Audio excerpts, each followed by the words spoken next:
हाय दोस्तों, आपका स्वागत है हमारी YouTube channel make it different में। तो दोस्तों, सबसे पहले तो मैं आपको ये कहना चाहूँगा कि हमारे चैनल को इतना सपोर्ट करने के लिए, इतना प्यार देने के लिए तहे दिल से धन्यवाद। और काफ़ी दिनों से मेरे पास कमेंट आ रही थी कि भाई हमें यूपीएससी प्रिपरेशन के लिए कोई एक वीडियो दीजिए या हमें गाइडेंस दीजिए। तो आप सभी के कमेंट आने के बाद मैंने सोचा एक वीडियो बना ही लेते हैं। तो इस वीडियो में मैं आपको बताने वाला हूं कि यूपीएससी की प्रिपरेशन करते वक्त या करने से पहले हमें किन किन बातों का ध्यान रखना चाहिए। तो दोस्तों, ये वीडियो होगी जो प्रिपरेशन वाली वीडियो होगी, हम ये 3 से 4 या 5 पार्ट में बनाएंगे। और सबसे पहले पार्ट में तो मैं आपको बस यही बताऊंगा कि हमें किन किन बातों का ध्यान रखना चाहिए। और जो आगे की आने वाली वीडियो होगी उसमें हम प्रीलिम से लेके और मेंस और इंट्रो तक हम अपनी सभी बातों को क्लियर करेंगे। तो सबसे पहले मैं आप सभी को अपना इंट्रोडक्शन देना चाहता हूँ। This is Nimit and I am student of bachelor of art और मैं 3 साल से सिविल सर्विस की तैयारी कर रहा हूँ। तो काफ़ी अच्छा अनुभव भी हो गया है और आप सभी को शेयर भी कर सकता हूँ। तो वीडियो शुरू करने से पहले दोस्तों, आप सभी को मैं एक इंटरेस्टिंग बात बताना चाहता हूँ। हमारे चैनल को आप इतना प्यार करते हैं, इतना सपोर्ट करते हैं, तो हम आपके लिए टॉप 10 कमेंट्स और उन चैनलों के नाम आपको वीडियो के अंतिम बताएंगे जिनसे हम खुद मोटिवेट हुए हैं और जिनसे हम खुद प्रभावित हुए हैं। वो कमेंट्स काफ़ी अच्छे हैं और उन चैनलों के जो ओनर है वो भी काफ़ी अच्छे हैं। तो हम उन चैनलों के नाम आपको वीडियो के अंत में बताएंगे।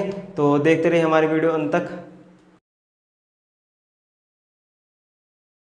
तो सबसे पहले बात करेंगे हम अपने सिलेबस की, क्योंकि दोस्तों इस एग्ज़ाम में सिलेबस सबसे इम्पोर्टेंट होता है। तो सबसे पहले आप अपने सिलेबस को प्रिंट आउट करवा लीजिए, अपने प्रीलिम्स के सिलेबस को भी, अपने मेंस के सिलेबस को भी। और जहाँ पे आप स्टडी करते हैं या तो आप अपनी दीवार पर चिपका लीजिए या अपने टेबल पर रखिए, क्योंकि जब आप कोई एक टॉपिक पढ़ते हैं तो आपको पता होना चाहिए कि आपके सिलेबस में है भी या नहीं। क्योंकि दोस्तों हमारे लिए सबसे इम्पोर्टेंट बात होती है कि हमें क्या पढ़ना है और क्या छोड़ना है। सबसे इम्पोर्टेंट बात होती है हमें क्या छोड़ना है। पढ़ना तो हमें सभी है, पर हमें ये पता होना चाहिए कि हमें क्या छोड़ना है। तो सिलेबस अगर हमारे पास होगा तो हम अपने टॉपिक को अच्छे से क्लियर कर पाएंगे और हमें पता भी होगा कौन सा टॉपिक मेंस का है और कौन सा प्रीलिम्स का है। तो सबसे पहले अपने सिलेबस को प्रिंट आउट करवाइए और अपनी टेबल पर रखिए या अपनी दीवार पर चिपका लीजिए, जिससे आपके टाइम की बचत होगी। अगर हम अगले पॉइंट की बात करें तो अगला पॉइंट है हमारा एनसीईआरटी का। और एनसीईआरटी हमारी प्रिपरेशन में सबसे ज़्यादा मोस्ट इम्पोर्टेंट रोल अदा करती है। दोस्तों, जैसे कि आप सभी को पता है, हम इंटर के बाद हमारा किसी का बैकग्राउंड साइंस होता है, किसी का आर्ट होता है, किसी का कॉमर्स होता है। और जो प्रिपरेशन करते हैं तो उनको कुछ समझ में नहीं आता, तो एनसीईआरटी हमारा बेसिक होती है। तो एनसीईआरटी पढ़ना भी काफ़ी हमारे लिए इम्पोर्टेंट होता है। और सिविल सर्वेंट एक एस्पिरेंट्स के लिए तो काफ़ी इम्पोर्टेंट होता है एनसीईआरटी को पढ़ना। तो सबसे पहले अपनी एनसीईआरटी ख़त्म करिए। आप 6 से लेकर 12 तक के एनसीईआरटी पढ़ सकते हैं। जैसे कि आप पॉलिटिकल के एनसीईआरटी पढ़ सकते हैं और हिस्ट्री के पढ़ सकते हैं और आप ज्योग्राफी के एनसीईआरटी पढ़ सकते हैं। तो आप सबसे पहले 6 से लेकर 12 तक के एनसीईआरटी को ख़त्म कीजिए। और एनसीईआरटी हमें समाज को जानने में काफ़ी मदद करती है और सोसाइटी को जानने में मदद करती है और हमारे जो पर्सनालिटी डेवलपमेंट है उसको इंक्रीज़ करने में भी काफ़ी मदद करती है। तो एनसीईआरटी का रोल भी हमारी प्रिपरेशन में काफ़ी इम्पोर्टेंट हो जाता है। अगला पॉइंट होगा हमारा कॉलेज लाइफ। तो दोस्तों, सबसे ज़्यादा जो एस्पिरेंट्स होते हैं वो यहीं पे गलती करते हैं अपनी कॉलेज लाइफ में। तो दोस्तों, जैसे कि आप सभी को पता है, जो 10th स्टैंडर्ड के छात्र होते हैं या स्टूडेंट होते हैं, जो 12th स्टैंडर्ड के स्टूडेंट होते हैं, उनका माइंड इतना डेवलप नहीं हो पाता। तो जो हमारा माइंड डेवलप होता है वो हमारा कॉलेज लाइफ में आकर होता है। तो हमें केवल कॉलेज लाइफ में पढ़ाकू नहीं बनना चाहिए कि हम पढ़ते रहते हैं, हर टाइम पढ़ते रहते हैं। तो हमें कॉलेज लाइफ में अदर एक्टिविटीज़ पर भी ध्यान देना चाहिए ताकि हमारा माइंड अच्छे से डेवलप हो सके। और हमें कॉलेज के फर्स्ट ईयर में तो लगभग दोस्तों के साथ एंजॉय करना चाहिए और घूमना फिरना चाहिए और समाज को जानना चाहिए, क्योंकि ये टाइम जो होता है हमारे पास वापस नहीं आने वाला। और आप जैसे एक सिविल सर्वेंट बन जाते हैं तो आपके पास एक अलग से एक काम का बोझ रहेगा, समाज को बदलने का बोझ रहेगा। तो आपको अपनी कॉलेज लाइफ अच्छे से एंजॉय करनी चाहिए। और जैसे ही आपका सेकेंड ईयर आता है तो आप अपनी प्रिपरेशन शुरू कर सकते हैं वहाँ से। और जो आपकी कॉलेज की एक्टिविटीज़ है, जैसे कि यदि आपके कॉलेज में डिबेट्स वगैरह होती है तो आप उनमें पार्टिसिपेट कर सकते हैं और अपने आप को डेवलप कर सकते हैं। तो दोस्तों सबसे ज़्यादा जो एस्पिरेंट्स होते हैं वो गलती कॉलेज लाइफ में ही करते हैं और उसका परिणाम होता है, आप देख सकते हो इंटरव्यू में, क्योंकि जो हमारी पर्सनालिटी डेवलप होती है वो हमारी कॉलेज लाइफ में होती है। तो सब जब हम तैयारी करते हैं तो हमें इतना टाइम नहीं मिलता कि अपनी पर्सनालिटी पर काम कर सके, अपनी पर्सनालिटी अच्छी बना सके। तो हमारे जो लाइफ होती है कॉलेज लाइफ, उसमें हम अपनी पर्सनालिटी को अच्छा बना सकते हैं।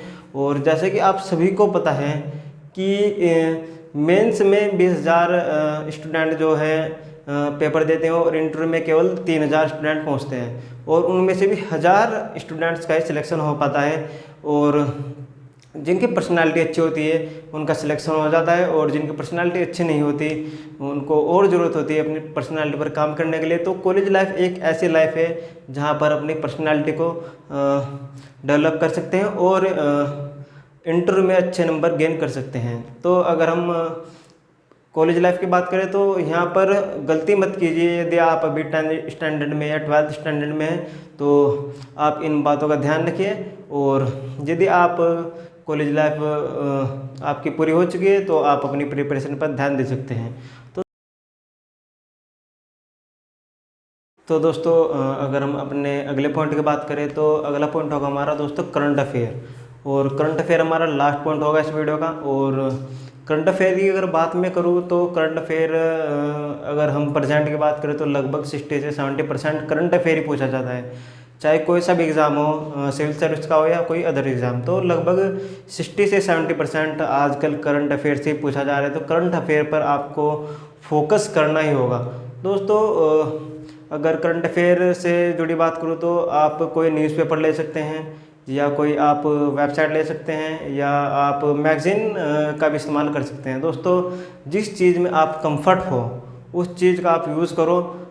मैं ये नहीं कहता कि आप न्यूज़पेपर ही पढ़ो, आप किसी वेबसाइट से देखो या आप कोई मैगज़ीन से ही पढ़ो। जिस चीज़ में आप कंफर्ट हो उस चीज़ का उपयोग करो। जैसे कि मैं न्यूज़पेपर में कंफर्ट नहीं होता हूँ, मैं मैगज़ीन लेता हूँ और ऑनलाइन थोड़ा करंट अफेयर पर ध्यान देता हूँ। तो मुझे ऐसा लगता है कि शायद रीडिंग करते वक्त मुझे इतना इन्जॉयमेंट नहीं मिलता ताकि मेरा माइंड इतना डेवलप हो सके। तो मैं न्यूज़पेपर अवॉइड ही करता हूँ। तो मैं एक मंथली मैगज़ीन लेता हूँ और जैसे कोई वेबसाइट हो तो वहाँ से करंट अफेयर डेली अपडेट लेता रहता हूँ। जैसे कि दृष्टि की वेबसाइट हो गई तो वहाँ से मैं लेता रहता हूँ। तो करंट अफेयर पढ़ना इस एग्ज़ाम के लिए बहुत ही ज़रूरी है। तो करंट अफेयर पर फोकस ज़रूर कीजिए। तो बस इस वीडियो में आप सभी को यही बताना था कि आपको किन किन बातों का ध्यान रखना चाहिए और आपको यह वीडियो कैसे लगी। और इसे लाइक कीजिए और सब्सक्राइब कीजिए, वैसे आप कर ही देंगे पर कहना तो पड़ता है।